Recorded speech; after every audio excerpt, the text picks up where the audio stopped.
City cable. నేటి ముఖ్యాంశాలు. నవరాత్రి ఉత్సవాలలో భాగంగా శ్రీ గాయత్రీ దేవిగా దర్శనమిచ్చిన అమ్మవారు. ఘనంగా శాసన మండలి చీఫ్ విప్ డాక్టర్ పట్నం మహేందర్ రెడ్డి జన్మదిన వేడుకలు. ఉచిత ఆయుర్వేద శిబిరంలో 200 మందికి పైగా వైద్య చికిత్సలు. బషీరాబాద్ మండల కేంద్రంలో చిత్తడిగా మారిన ప్రధాన రోడ్డు, ఇబ్బందులు ఎదుర్కొంటున్న వాహనదారులు. రేడియల్ రోడ్డు మాకొద్దు, మా భూములే మాకు ముద్దంటున్న రాకంచెర్ల రైతులు. సిటీ కేబుల్ వార్తలకు స్వాగతం. వార్తలు చదువుతున్నది మఠం నిరంజన్. తాండూరు పట్టణంలో నవరాత్రి ఉత్సవాలు అంగరంగ వైభవంగా జరుగుతున్నాయి. తాండూరు పట్టణంలోని చెరువెంటి ఈశ్వరుని దేవాలయంలో నవరాత్రి ఉత్సవాలను భక్తులు, బసవేశ్వర కాలనీ వాసులు భక్తి శ్రద్ధలతో నిర్వహించారు. మొదటి రోజు బాలా త్రిపుర సుందరిగా దర్శనమిచ్చిన అమ్మవారు నేడు రెండవ రోజు గాయత్రి మాతగా దర్శనమిచ్చారు. సకల మంత్రాలకు మూలమైన శక్తిగా, వేదమాతగా ప్రసిద్ధి పొందిన గాయత్రి అమ్మవారిని పూజించడం వల్ల మనసుకు శాంతి, ఆరోగ్యం, ధైర్యం, ఆత్మవిశ్వాసం లభిస్తాయని భక్తులు బతుకమ్మ సంబరాల్లో ఉత్సాహంగా పాల్గొంటున్నామని తెలిపారు. ఈ కార్యక్రమంలో వీరశైవ సమాజం పాలక మండలి సభ్యులు, చెరువెంటి ఈశ్వర దేవాలయ అభివృద్ధి కమిటీ అధ్యక్షులు వాలి శాంతకుమార్, కార్యదర్శి జొన్నల బసవరాజ్, విజయ విద్యాలయ ఉన్నత పాఠశాల ఉపాధ్యాయులు చెనవీరయ్య, మల్లికార్జున్, ప్రభుశంకర్ చారి, గంగోత్రి విద్యాలయ పాఠశాల వైస్ ప్రిన్సిపల్ సరిత, కాలనీ వాసులు భారీ సంఖ్యలో పాల్గొన్నారు. శ్రీ గురుభ్యో నమః. ఈరోజు తాండూరు చెరువెంటీశ్వర శివాలయంలో అమ్మవారి దేవి నవరాత్రోత్సవాలు చాలా ఘనంగా నిర్వహించుకోవడం జరుగుతున్నది. అందులో భాగంగా ఈరోజు గాయత్రీదేవి మాత అలంకరణ నిర్వహించుకోవడం జరిగింది. ఈ నవరాత్రి ఉత్సవాల్లో కాలనీ మహిళలతో పాటు మిగతా సభ్యులందరూ చాలా ఉత్సాహంగా, ఉల్లాసంగా పాల్గొని ఇక్కడ కార్యక్రమాలన్నింటినీ విజయవంతం చేస్తున్నందుకు పేరు పేరున ప్రతి ఒక్కరికి ధన్యవాదాలు.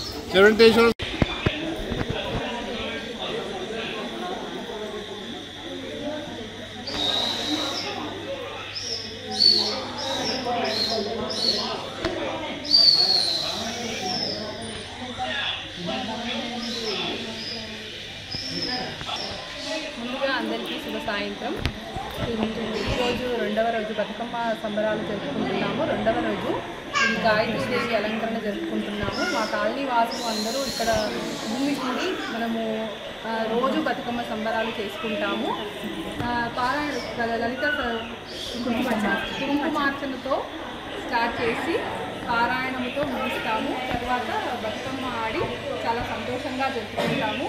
ప్రతి సంవత్సరము కూడా మేము అందరం కాలనీ వాసులము కూడి చాలా సంతోషంగా జరుపుకుంటాము.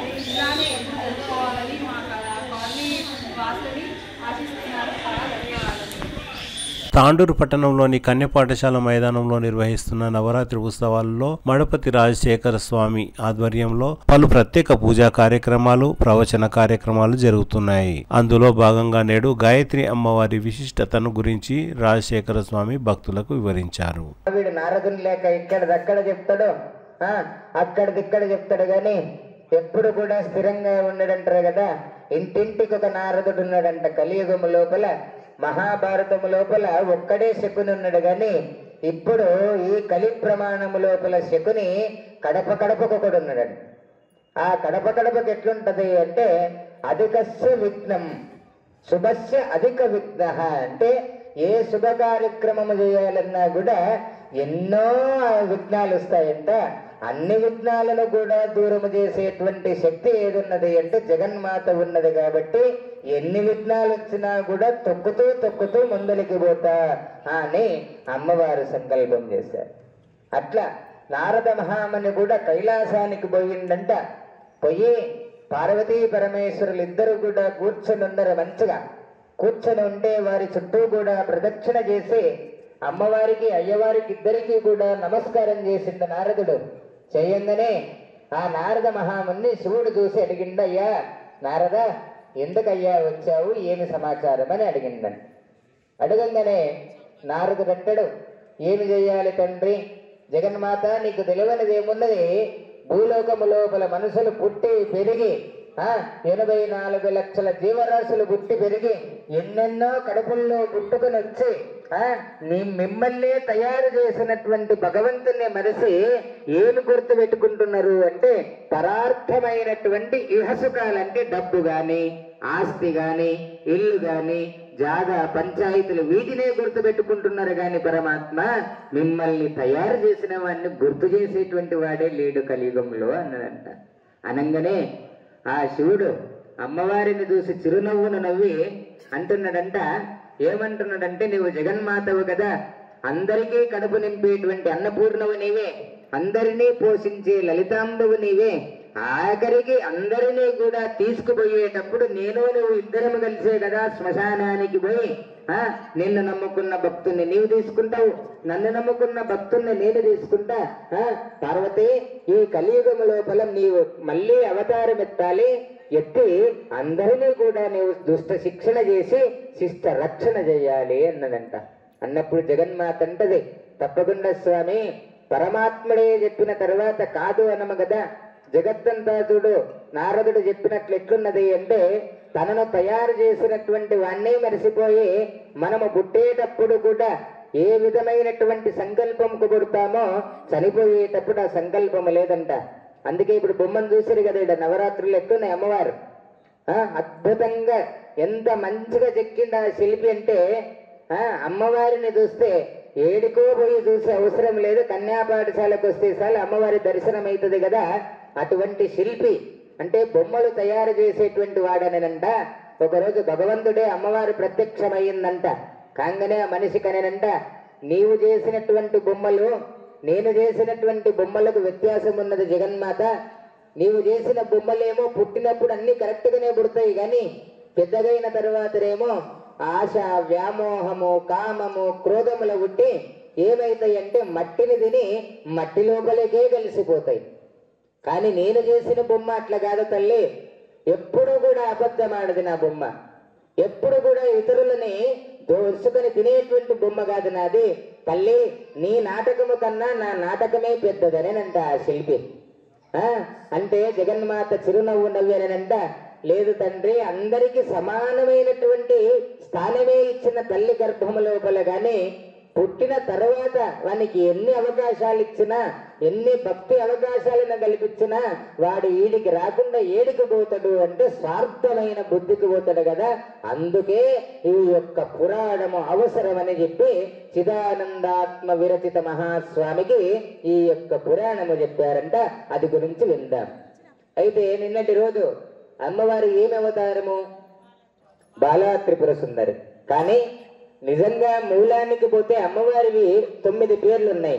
ప్రథమం శైలపుత్రీచ, ద్వితీయం బ్రహ్మచారిణి అని పేరున్నది కదా. నిన్నటి రోజు అమ్మవారి ఎవరు అంటే శైలపుత్రి అని పేరు. శైలపుత్రి అంటే శైలము అంటే కొండ అని అర్థము. ఆ కొండకు పుట్టినటువంటి తల్లి ఎవరు? పర్వతానికి పుట్టినటువంటి తల్లి ఏమి పేరు అంటే పార్వతి అని. తాండూరు పట్టణంలోని హనుమాన్ కాలనీలో నవరాత్రి ఉత్సవాలు ఘనంగా జరుగుతున్నాయి. కాలనీ మహిళలు నవరాత్రి ఉత్సవాల్లో భాగంగా బతుకమ్మ సంబరాలలో ఉత్సాహంగా పాల్గొన్నారు.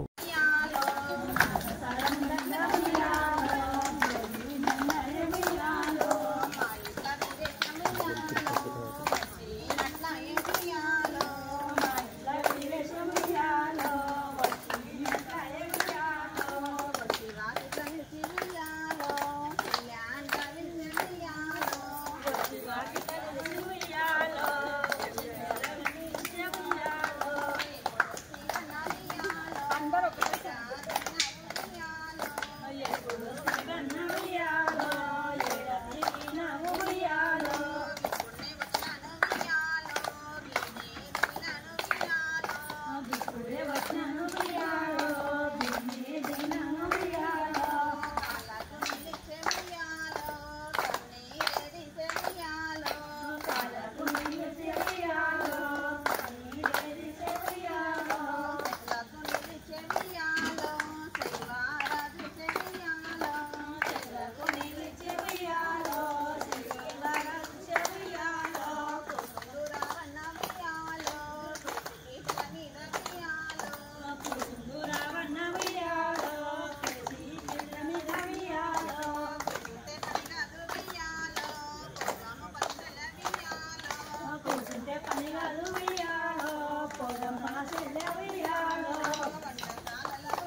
మాజీ మంత్రి తెలంగాణ శాసన మండలి చీఫ్ విప్ డాక్టర్ పట్నం మహేందర్ రెడ్డి జన్మదిన వేడుకలు ఘనంగా జరిగాయి. మహేందర్ రెడ్డి జన్మదినం సందర్భంగా హైదరాబాద్ లోని మహేందర్ రెడ్డి నివాసంలో అర్ధరాత్రి నుండే పండుగ వాతావరణం నెలకొంది. కాంగ్రెస్ పార్టీ నాయకులు, అభిమానులు భారీ సంఖ్యలో అక్కడికి చేరుకొని మహేందర్ రెడ్డికి జన్మదిన శుభాకాంక్షలు తెలిపారు. తిరుమల తిరుపతి దేవస్థానానికి చెందిన వేద పండితులు మహేందర్ రెడ్డితో పాటు కుటుంబ సభ్యులను ఆశీర్వదించారు. మహేందర్ రెడ్డి జన్మదినం సందర్భంగా నాయకులు, అభిమానులు తాండూరు పట్టణంలోని జిల్లా ప్రభుత్వాసుపత్రిలో రోగులకు ఉచిత అల్పాహారం, పండ్లను పంపిణీ చేశారు. కాంగ్రెస్ పార్టీ నాయకులు బిర్కట్ రఘు, మాజీ కౌన్సిలర్ గడ్డల పరిమిళ, అబ్దుల్ కవి, శివానంద్, సిద్ధు ఆధ్వర్యంలో 23 మంది యువకులు రక్తదానం చేశారు. రక్తదానం చేసిన యువకులకు మహేందర్ రెడ్డి చేతుల మీదుగా సర్టిఫికెట్లను కూడా అందజేశారు. ఈ సందర్భంగా పలువురు నాయకులు మాట్లాడుతూ మహేందర్ రెడ్డి భవిష్యత్తులో మరిన్ని పదవులు అధిష్ఠించాలని, పూర్తి ఆయురారోగ్యాలతో సుఖ సంతోషాలతో వర్ధిల్లాలని కోరారు. మహేందర్ రెడ్డికి శాసనసభ స్పీకర్ గడ్డం ప్రసాద్, శాసన మండలి చైర్మన్ గుత్తా సుఖేందర్ రెడ్డి,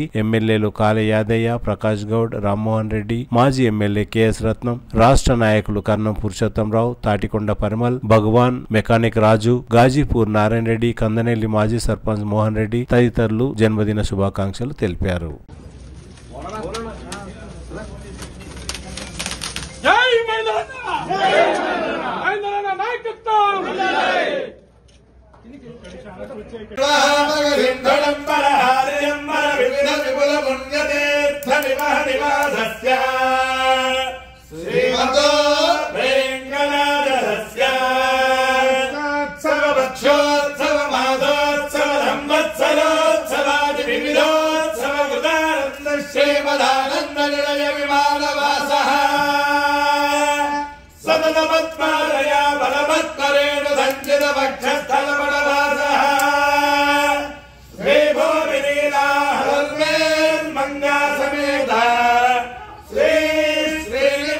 మహేందర్ రెడ్డి అన్న గారి పుట్టినరోజు సందర్భంగా పేషెంట్తో పాటు వచ్చిన అటెండర్లకు ఉప్మా పంపిణీ చేసి, అదే పేషెంట్లకు పండ్లు పంపిణీ చేసి అదేవిధంగా మళ్ళా రక్త శిబిరం కూడా చేసి ఇలాంటి పుట్టినరోజు మహేందరన్న ఇంకెన్నో జరుపుకొని ఆరోగ్యాలతో చల్లగా ఉండి మాకు అందరికీ ఇలాంటి మళ్ళెన్నో పదవులు తీసుకొని మా అందరికీ తోడు ఉంటాడని చెప్పేసి కోరుకుంటూ జై మహేందరన్న. ఇక్కడ గవర్నమెంట్ హాస్పిటల్లో ఇక్కడ వచ్చిన ఆరోగ్యాన్ని చూపించుకోవడానికి వచ్చిన అందరికీ కూడా టిఫిన్స్ పెడుతూ జన్మదిన శుభాకాంక్షలకి పండ్లు టిఫిన్ ఇవ్వడం జరిగింది. ఆయన అష్టారాలతో ఆయుర ఆరోగ్యాలతో మంచి పదవులతో ఇంకా ముందుకెళ్ళి మా అందరికీ కూడా ముందుకు తీసుకుపోవాలని కోరుకుంటూ అందరికీ కూడా పెద్దలకు చిన్నలకు అందరికీ కూడా ధన్యవాదాలు.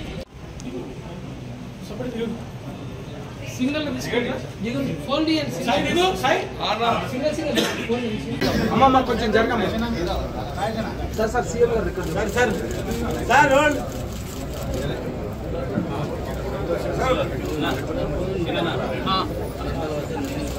यहाँ पर डॉक्टर बी महेंद्र रेड्डी साहब के बर्थडे के मौके पर आज गवर्नमेंट हॉस्पिटल में उपमा का डिस्ट्रीब्यूशन प्रोग्राम रखा गया है और वैसे ही अपने फ्रूट्स का डिस्ट्रीब्यूशन भी रखा है और यहाँ की यूथ की तरफ से रघु और उनकी टीम की तरफ से ब्लड डोनेशन कैंप भी रखा गया है। और इसी तरह मैं महेंद्र रेड्डी साहब को बहुत बहुत मुबारकबाद देता हूँ और मैं दुआ करता हूँ कि और आगे भी कहीं इसी तरह कहीं अपने अरे मध्य के राखुंड भाई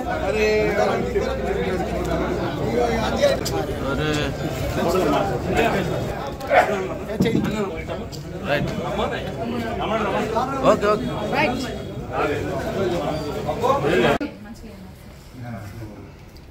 రెడీ సార్ రైట్ కొంచెం బయటకి వెళ్ళి వస్తాను.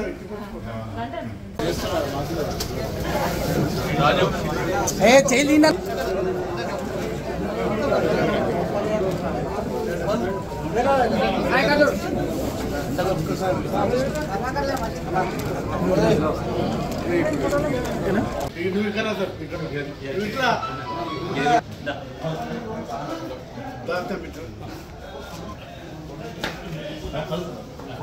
रेडी करा बैग पड़ता बैग आने को बैग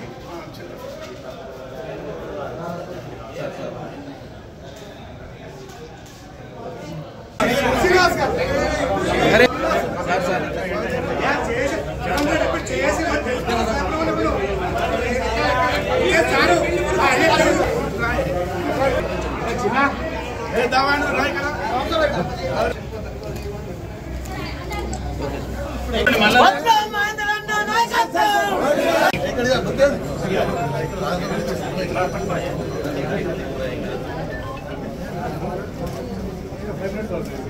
ఓకే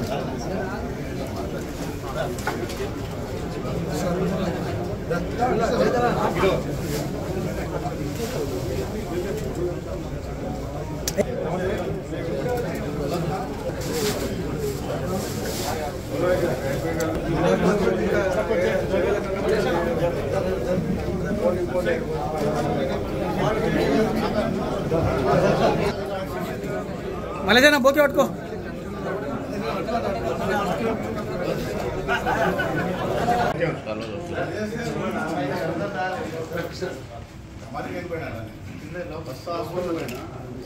పాపం మన కాలేజీ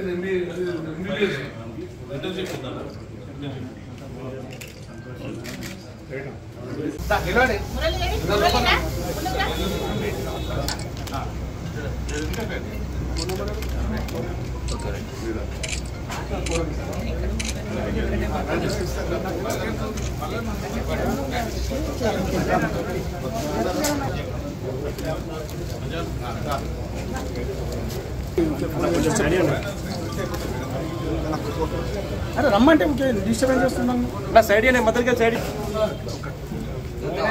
అన్న జరిగే ఏదో వీడియో ఉంది అన్న వీడియోలు వస్తున్నాయి భయం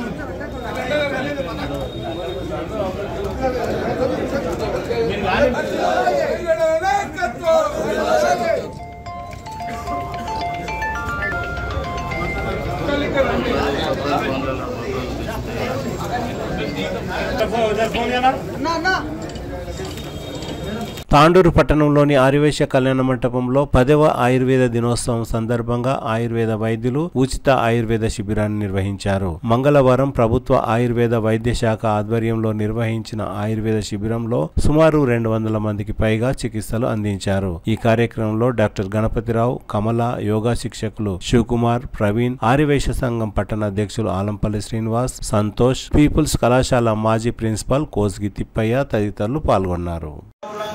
2005 నుండి ఈ రోజు వరకు డేట్ వరకు కూడా శిక్షణ శిబిరాలు మార్నింగ్ యోగా క్లాసులు నడుస్తున్నాయి. సంతోషిస్తున్నాం.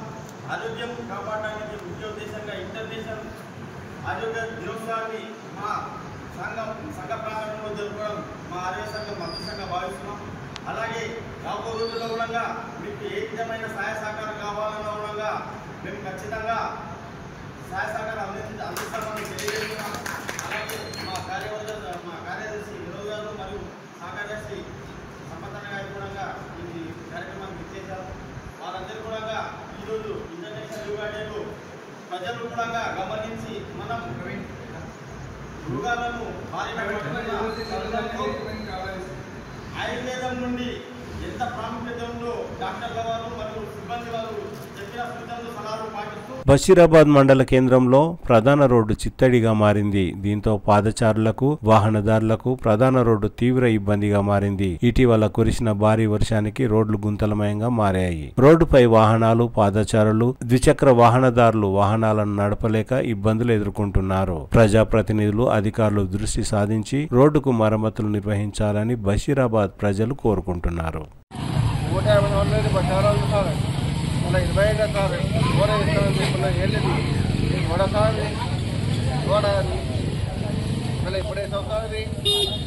వచ్చిన డబ్బా దిగా అంటున్నాడు. ఎందుకు దిగంటా నేను దిగంటా నాది బస్ రాదు. నేను రోడ్ వేసుకున్నాను ముందు వాళ్ళ నేను రోడ్ వేసుకో తర్వాత మాట్లాడు. మళ్ళీ ఎవరికి వాడేమో అజమాదేమో ఓట్లా అంటున్నాడు, వీడు బంగాడు ఓడి అంటున్నాడు. ఇప్పుడు రాజకీయంలో ఎవరు వస్తున్నారు సార్? అది ఏం చేయాలి ఇప్పుడు? అప్పుడు ఏం చేయాలి? వాడు ఆడ పడుతున్నాడు, ఈడ పడుతున్నాడు, ఈడ ముందుగా పడుతున్నాడు. ఈట చూడాలి చూడాలి చదువుకుంటే చూస్తారది నేనే కూర్చుంటా చదువుకు రాందాం మనం.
రేడియల్ రోడ్డు మాకొద్దు, మా భూములు మాకే ఉండాలని రాకంచెర్ల తదితర గ్రామాల రైతులు డిమాండ్ చేశారు. మంగళవారం వికారాబాద్ కలెక్టర్ కార్యాలయం దగ్గర రైతులు ధర్నా నిర్వహించారు. శంషాబాద్ నుండి పరిగి మీదుగా ఈ రోడ్డు అలైన్మెంట్ వల్ల చిన్నకారు, సన్నకారు రైతులు తీవ్రంగా నష్టపోతున్నామని, తమకు జీవనాధారంగా ఉన్న పొలాలను ప్రభుత్వం లాక్కుంటే బ్రతకడం కష్టమని ఆవేదన వ్యక్తం చేశారు. వెంటనే అలైన్మెంట్ ను మార్చాలని, లేదంటే భారీ ఎత్తున నిరసన చేపడతామని రైతులు ప్రభుత్వాన్ని హెచ్చరించారు. ప్రతిరోజు బండి పోతుంది. మన పరిగిపోడు నియోజకవర్గ మండలాల నుంచి ప్రతిరోజు 20 బండ్ల దాకా వెళ్ళిపోతాయి. నైట్లో చీకటి అయితే ఓన్లీ కూరగాయలు మాత్రమే, కూరగాయలు అవన్నీ కూరగాయలు పోతుంటాయి. ప్రతిరోజు పోతున్నాయి. ఇవన్నీ బయట నుంచి తీసుకొచ్చుకోవాలి. మన భూములు పోతాం ఇప్పుడు మాకు ఎన్ని ఎకరాలు అన్న ఘోరంగా లాస్ అయిపోతున్నాం రైతులం. అసలు మాకున్నదే అంతే భూమి. అంటే నాకు ఒకటి కాదు, చాలా మందికి 1 ఎకరా, 2 ఎకరాలు, 3 ఎకరాలు, అందరు 10 ఎకరాలు ఎవరు లేరు ఇక్కడ. అసలు అన్ని తక్కువ భూములు ఉన్న రైతులు కాబట్టి ఈ అలైన్మెంట్ ఏదో మేడ్కో నుంచి గవర్నమెంట్ ల్యాండ్ ఉంది కాబట్టి అక్కడ నుంచి తీసుకుంటే బెటర్ అని మా అభిప్రాయం అన్న. అంతకుముందు మేము రేడియల్ రోడ్ బాధితులము. మా భూముల నుంచి ఈ ఒక రేడియల్ రోడ్ నిర్మించడం జరుగుతుంది. ఇక్కడ మొత్తం చిన్నకారు రైతులు ఉన్నారు. ఎకరా, అర్ధెకరా, పావెకరా, 3 ఎకరాల వరకు చాలామంది రైతులు ఈ భూములను కోల్పోతున్నారు. కాబట్టి మా జీవన ఉపాధి మెయిన్గా వ్యవసాయ ఆధారిత జీవితాలు కాబట్టి మేము ఆ భూములతోటే మా జీవితాలు ముడిపడి ఉన్నాయి. కాబట్టి ఆ భూములు పోతే మాకు ఇంకే గతి లేదు. సావే చరణ్యం, అంతకు మించి ఇంకో జీవన విధానం లేదు మాకు. కాబట్టి ఈ యొక్క రేడియల్ రోడ్డును ఇక్కడ మన్నెగూడ నుంచి అప్ప వరకు 6 లైన్స్ అవుతుంది. Already Narayanaguda to Shamshabad road ఉంది, అక్కడ షాద్నగర్ ఉంది. ఇంత మంచి రోడ్లు ఉన్నాయి. అవిటిని డెవలప్మెంట్ చేయకుండా కొత్తగా వ్యవసాయ భూముల నుంచి, మంచి పంటలు వండే భూముల నుంచి కొత్తగా ఈ యొక్క రేడియల్ రోడ్ తీసుకురావడానికి ప్రయత్నం చేస్తుంది ఈ ప్రభుత్వం. దీనివలన చాలామంది చిన్నకారు రైతులు, వ్యవసాయం చేసుకునే రైతులు 3 ఎకరాలు 2 ఎకరాలు ఈ రైతులంతా నష్టపోతున్నాం.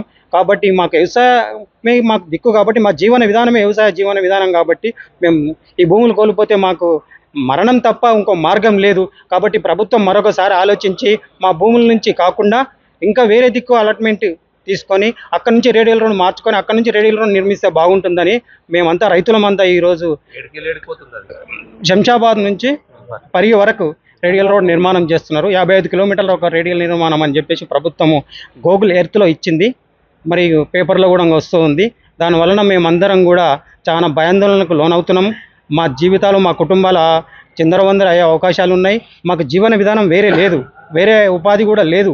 మా అదే వ్యవసాయ ఆధారిత కుటుంబాలు కాబట్టి మమ్మల్ని దృష్టిలో పెట్టుకొని ప్రభుత్వం కూడా కొంచెం ఆలోచన చేసి వేరే అలాట్మెంట్లు ఉన్నాయి, అక్కడ నుంచి రేడియల్ రోడ్ తీసుకుపోవాల్సిందిగా ప్రభుత్వాన్ని కోరుతాం. అభివృద్ధికి మేము వ్యతిరేకం కాదు.